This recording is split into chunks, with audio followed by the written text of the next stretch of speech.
So coming up is UFC 295, and before I do give my prediction to every single fight on this card, I do have to address a couple of big things that happened in the past week or so. So if you don't care about any of that, skip the first 90 seconds to 2 minutes or so, depends about how long I talk about this for. But I was featured on the MMA Hour, I was featured on Ariel Helwani's show, so thank you Ariel Helwani for having me on your show and letting me live rent-free in your head for 5 months about a tweet. Now, I will address one kind of major thing. I deleted the tweet. And yes, it's an incredibly weak move. And to be honest with you, the reason why I did it was because I didn't know that you could mute the conversation. I genuinely didn't know that. I do use Twitter. I mean, I've been using it quite a bit recently, but I'm not a Twitter expert. I didn't know you could do that, and I was just kind of over being constantly notified. And the thing is about what I said, which was about Ngannou being pressured out of the UFC and encouraged out of the UFC by someone like Ariel Helwani because he does hate the UFC. I still think that's true. I still stand by what I said. I'm not embarrassed about what I tweeted about at all. And to be honest with you, everything just kind of worked out perfectly because he got the Tyson Fury fight. But now that the pay-per-views are out and he sold, what, less than 75,000 pay-per-views in the US? That tweet ain't aging too badly. It's just a shame that I deleted it, man. I really messed up that situation, but I genuinely didn't know that you can mute tweets. So good one, Ariel Helwani. I'm sure, given the opportunity, I will use hindsight against you. Hopefully, we can make this 1-1, because you're up 1-0 on me, and we cannot let that happen. You guys know what happened with Gianni the Greek. I'm not letting it slide. I'm not letting it slide. So now before we do get into it though, finally, I want to shout out a couple of sponsors that I do have for the channel. BetUS, and we also do have that Bet Online. Everything's in the link in the description, as well as the We Want Picks 3-day free trial. And now with all of that being said, let's get into it. The first fight to open up UFC 295, according to Tapology, is Steve Erceg versus Alessandro Costa. And I'm looking forward to this one. This is going to be good. It is a short notice fight. You know, Alessandro Costa is filling in for Match Now. And there are some very interesting odds for this fight, man. If you look into it on, this is fightodds.io. If you look into it, Steve Erceg, he was going to be about minus 250 against Match Now. Pretty wide, right? This is his line here. He's minus 160 against the short notice Alessandro Costa. So that tells you that the odds makers are favoring Costa to beat Erceg more than Match Now. And Match Now's a pretty highly ranked opponent. I know he's not really been on the best run recently, but he's much highly ranked than Alessandro Costa, who's not ranked in this weight class. But what he is he had a pretty good fight against Amir Albazi on short notice. So he does have a pretty good short notice track record. He went in there against Amir Albazi, looked pretty good on the feet, even though I would kind of say his style is more of a grappler. And then he went out there and he knocked out Jimmy Flick.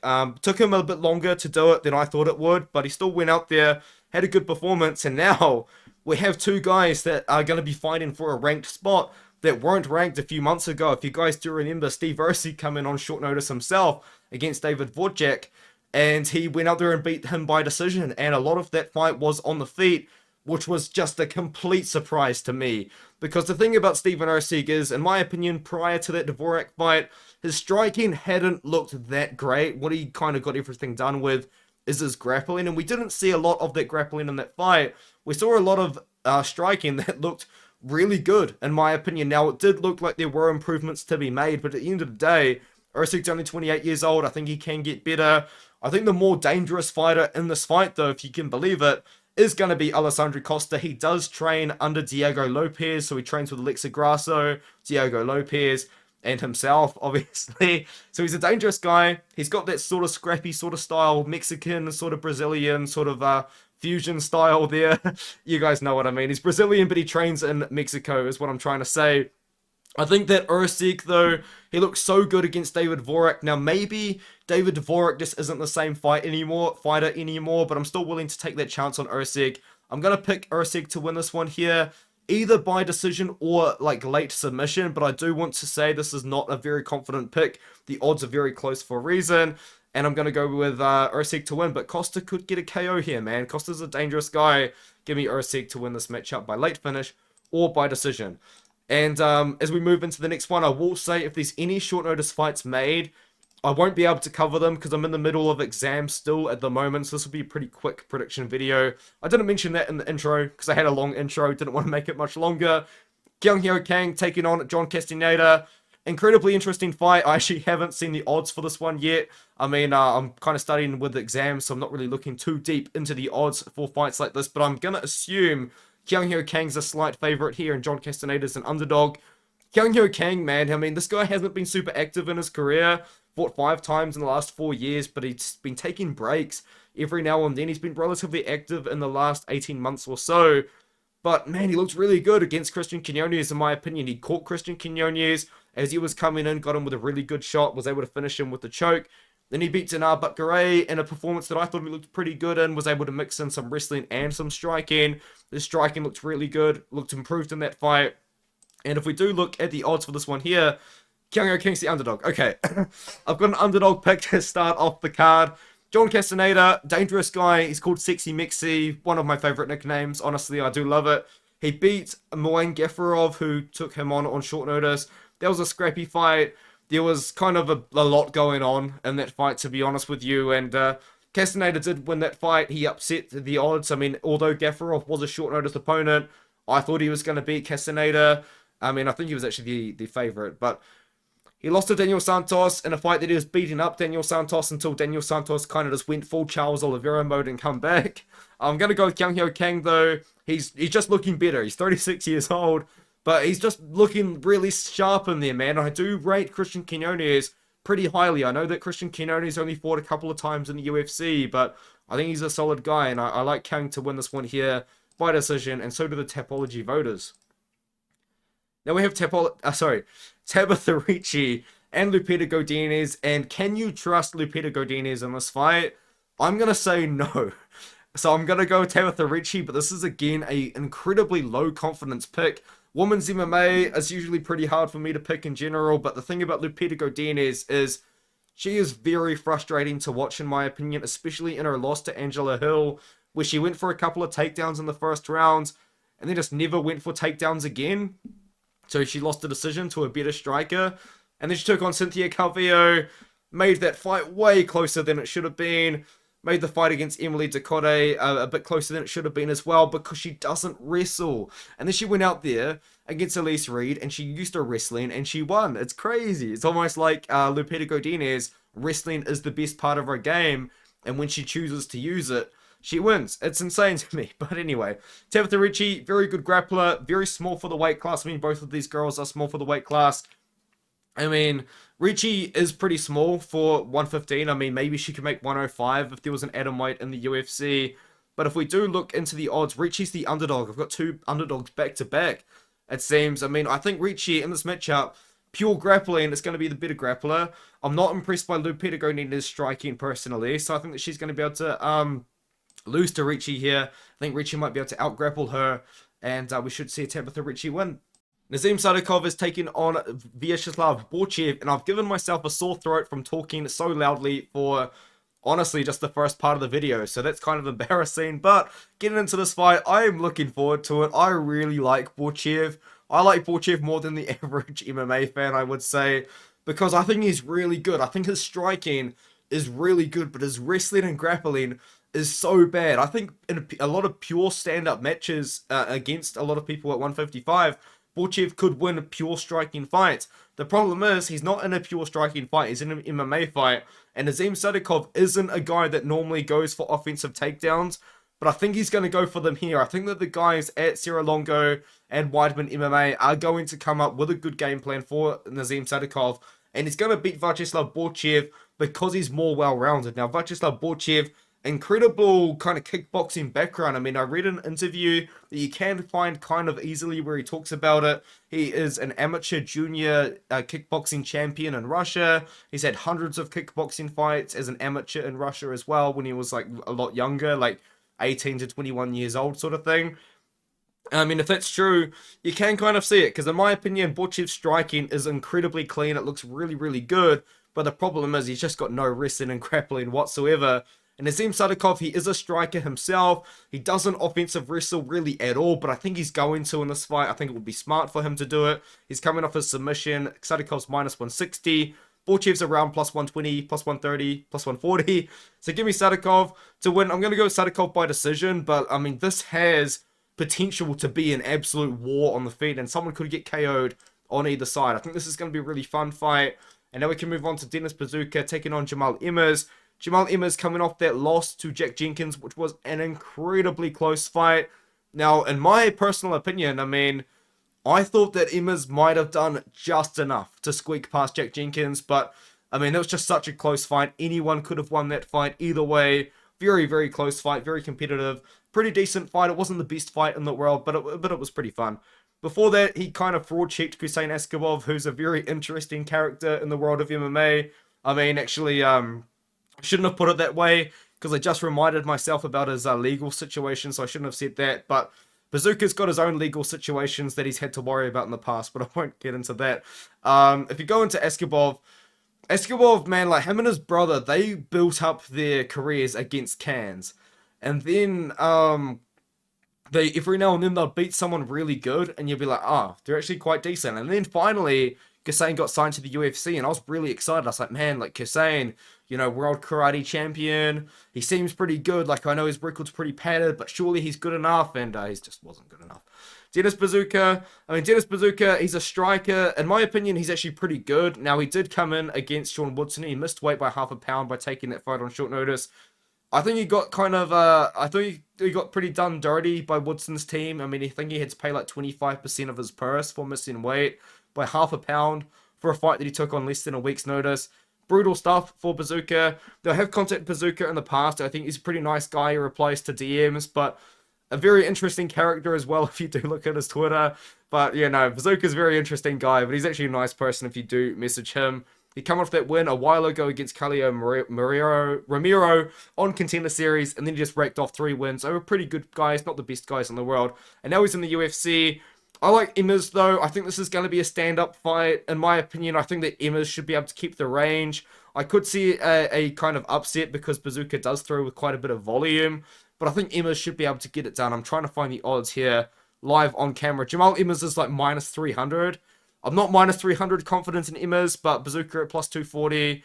I don't know about that either. I'm going to go with Emmers. Emmers is the pick by decision, but minus 300 is a lot wider than I personally expected.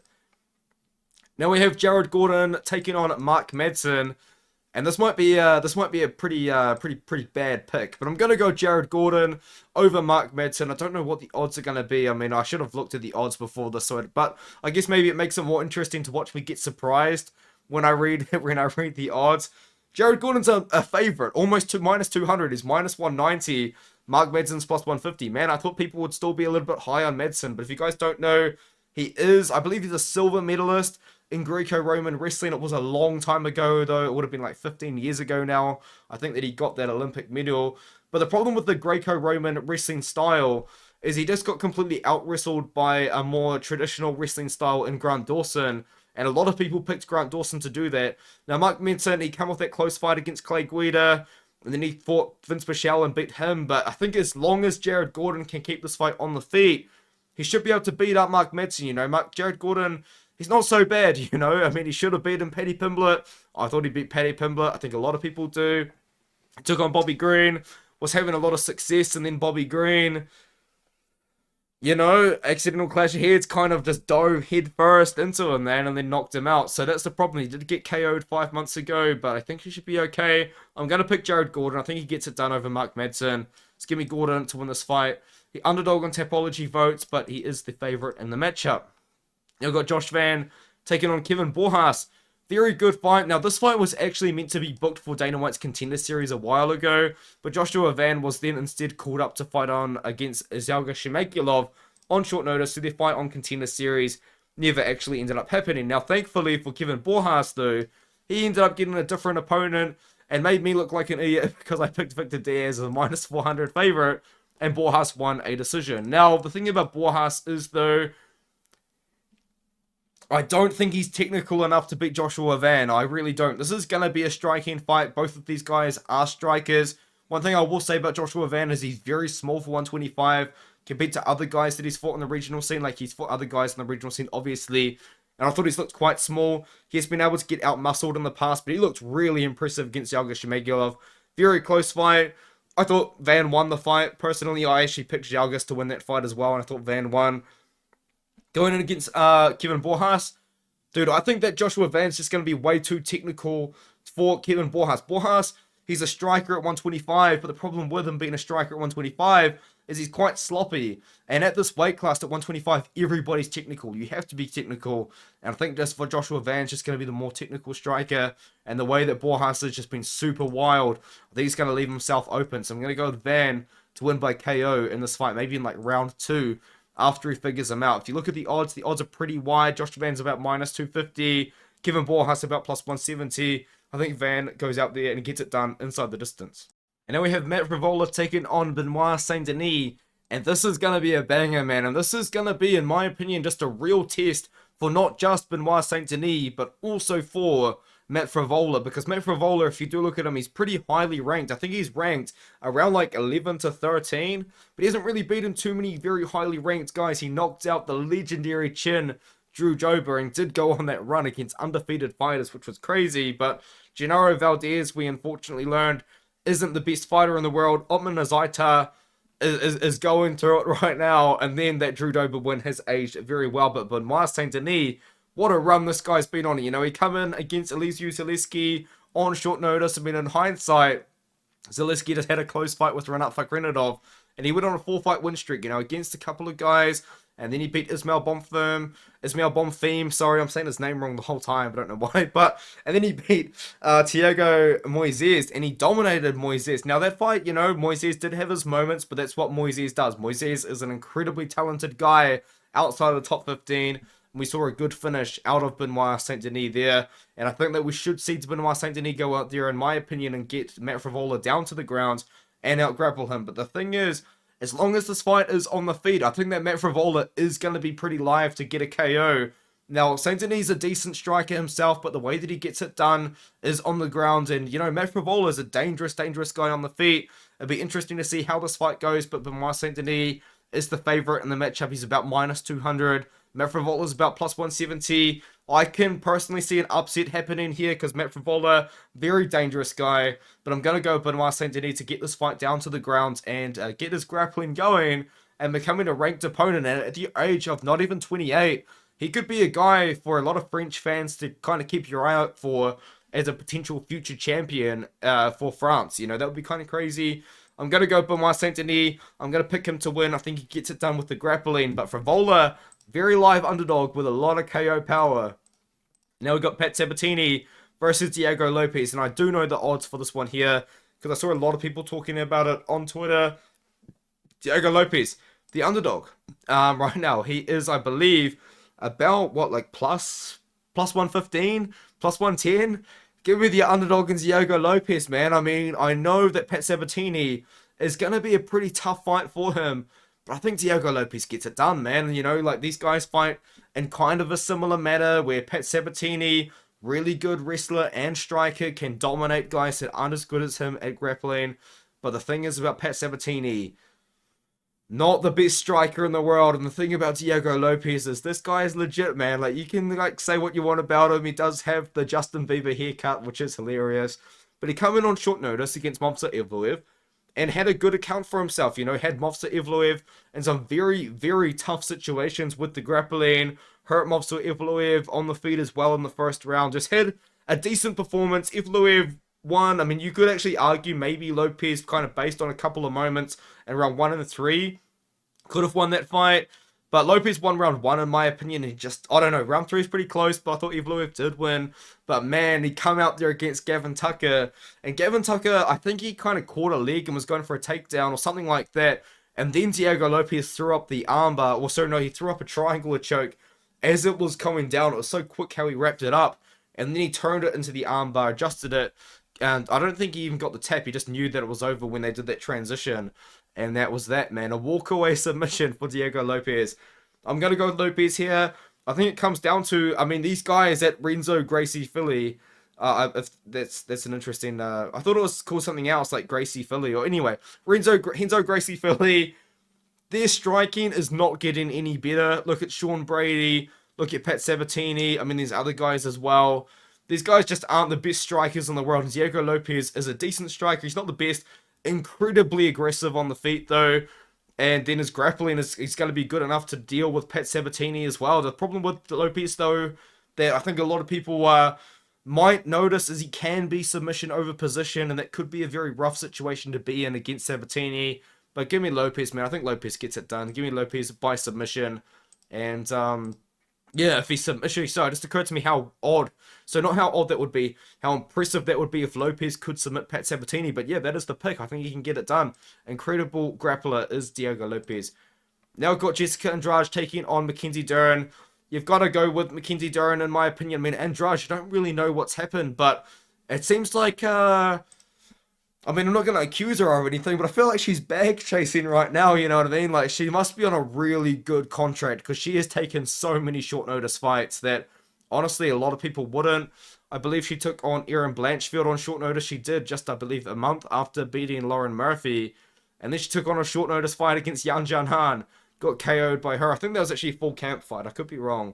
But then she took on Tatiana Suarez and lost that fight as well. And now we've got Mackenzie Dern, who, you know, isn't the same fighter as Tatiana Suarez at all, but a similar style in the fact that she wants to get the fight down to the ground. She can use her grappling. The thing about this fight, though, is Andrade is going to be the better striker, but Dern's striking has been looking really good. In fact, she looked really good on the feet against Angela Hill on the feet. She did on the feet twice in the same sentence, so that was genius. But it's about midnight right now. Anyway, Mackenzie Dern is the pick. I think she can get it down to the ground against Andrade. Andrade used to be a beast, man, and she still is, you know. She just absolutely smashed Lauren Murphy, and she beat Amanda Lemos as well by the standing arm triangle. She beat Rose Namajunas to become the champion a few years ago. I think Dern's going to get it, though, man. I think Dern can get the fight down to the ground and get a submission. Minus 200 favorite, though. Minus 180 or so. Pretty wide, but I think Dern should be able to get it done unless Andrade can knock her out on the feet. The co-main event is going to be Sergei Pavlovich versus Tom Aspinall for the interim heavyweight title after John Jones pulled out of his fight against Stipe Miocic. And then Stipe Miocic apparently wasn't even offered to fight for the interim title, but what the UFC has said is that they didn't want to disrespect Stipe by offering him an interim bout, which is interesting. But I will say, I thought that I had seen an interview where Stipe said that he wouldn't accept a short notice replacement anyway, so maybe that just didn't bother. Either way, there's a little bit of controversy surrounding the fight. A lot of people don't like how it's for the interim title. I mean, this is what interim titles are literally for. When this is the point of an interim title. I mean, when the champion gets injured and can't defend the belt for a long period of time, they create their interim title. The interesting part about this one, though, is the winner might actually have to defend the interim title, because John Jones and Stipe are probably going to still fight anyway at some point next year. So that'll be interesting to see how that works out. So I think we might see an interim title defense coming up for one of these two guys, whoever wins the fight. I think that Sergei Pavlovich is going to win the fight. He is the underdog, plus 110. Aspinall's the slight favorite. I understand why, to be honest with you. But I like Pavlovich. I'm a big Pavlovich fan. And I do think Pavlovich can knock out Tom Aspinall. If this fight is a pure striking fight, as talented as Tom Aspinall is on the feet and how good his boxing is, the way that Pavlovich strikes and the way that he kind of just fights in general is going to be very tough for a lot of heavyweights to deal with, because he's got such that long reach. 84-inch reach, that's absolutely ridiculous.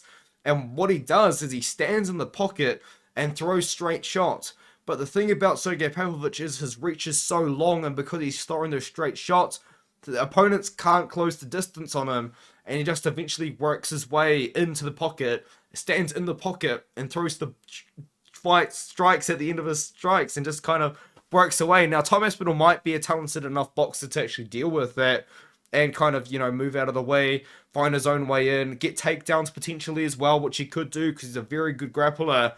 I think Tom Aspinall's got a good shot of winning the fight, but I'm going to go Pavlovich by KO. Very slight underdog is Pav. In fact, he's minus 110 on my bookie, apparently. So maybe we're going to have an even odds fight. I'm really looking forward to this one. I think it's just a great fight. This is a great fight. I mean, this is prospect versus prospect at heavyweight. I mean, you don't see this too often. Two genuinely talented guys at heavyweight as well. Incredible stuff. Give me Pavlovich to win. And now let's move on to the main event. Jiri Prochazka taking on Alex Pereira. Massive fight. This is huge fight. Now, it would have been... I mean, this card would have been better with John Jones on it. I've got the John Jones 285 poster behind me. But It is what it is. This is still a great main event. I mean, you got Alex Pereira going for a second bout against Jiri Prochazka in a different weight class. Absolute insanity, man. And the pick is Alex Pereira, man. I think Alex Pereira goes out there and gets it done. In my opinion, I think Yuri's got a really bad style to beat Alex. Now, you could argue, though, that Yuri's got a really good style to beat Alex. So there's actually arguments either way, and there's only one way to find out. We're about to find out this weekend, boys. The way that it kind of is Jiri Prochazka's got such an interesting sort of striking style, where his hands are so low to the ground, man, and he kind of sticks his like head forward a little bit, and has his head there kind of baiting you, and then he strikes from the hips as well. You watch this guy hit pads. It is the most awkward thing I've ever seen. He's genuinely throwing strikes from the hips. It's like he's never been to a boxing class at all on how to strike. He's just striking from the hips. Incredibly odd, incredibly awkward. Now, that could be a good style to deal with Pereira, though, because Pereira, as we know, incredible kickboxer. He's about to be inducted into the Glory Kickboxing Hall of Fame and only be the third person to do so. So that's crazy. What an accomplishment for him in his career. Great kickboxer was Alex Pereira. Two-weight champion in Glory, the first fighter to ever do that. And here he is in the UFC. He beat Israel Adesanya. He lost to Israel Adesanya. He beat Jan Blachowicz. I think he can go out there and beat Jiri. I think he's got a good style to beat Jiri. I think he's got a good style to knock out Jiri as well. I think that Jiri leaves himself too open, man. I think Alex Pereira is going to be too technical, too powerful, too good for him. But you never know, man. You never know. Maybe Jiri goes out there and tries to mix in some takedowns, but I'm expecting a full kickboxing fight. I think Alex Pereira will be throwing the lesser amount of volume because Yuri's just crazy, and Jiri throws an insane amount of volume. But I think Alex Pereira has the skills to keep Jiri honest, to keep Jiri guessing, and I think he's got the power to kind of equalize the volume that Yuri's going to be landing. So give me Alex Pereira in this fight. And this is going to be a very technical battle. It's going to be a bit of a war. It's going to be fun. I'm going to go with Alex Pereira by KO. The odds for this fight have Alex Pereira as the very slight favorite, -130. Jiri Prochazka +110. Great fight. Can't wait to watch it. Very much looking forward to it. And it's going to be a good one. This is going to be a good card. Now, as I said, though, if there's any short notice replacements, I'm expecting a replacement for this fight here. Mateusz Rebecki. He's probably going to get a short notice guy. Don't know who that is at the moment, but expecting that. I won't be able to cover that. I just don't have the time, to be honest with you guys. I'm just so busy, man. I got these exams coming up this week. Got a really important exam that I need to nail at the end of the week on Friday. But after that, we're free, boys. We're free. I'm going to be making so much content over the summer. I will be still at university because I'm going to be doing a couple of extra courses over the summer. But hey, I'll still be making videos. I'll be making videos more than I have been recently. I've just been, studying for exams, just doing stuff that's long-term would benefit my life significantly. So that's kind of what I've been doing. Just kind of prioritizing university over YouTube. I think that's pretty easy thing to understand why I'm doing that. But anyway, I'll see you guys in the next video. Hopefully you guys enjoyed, and I'll catch you in the next one.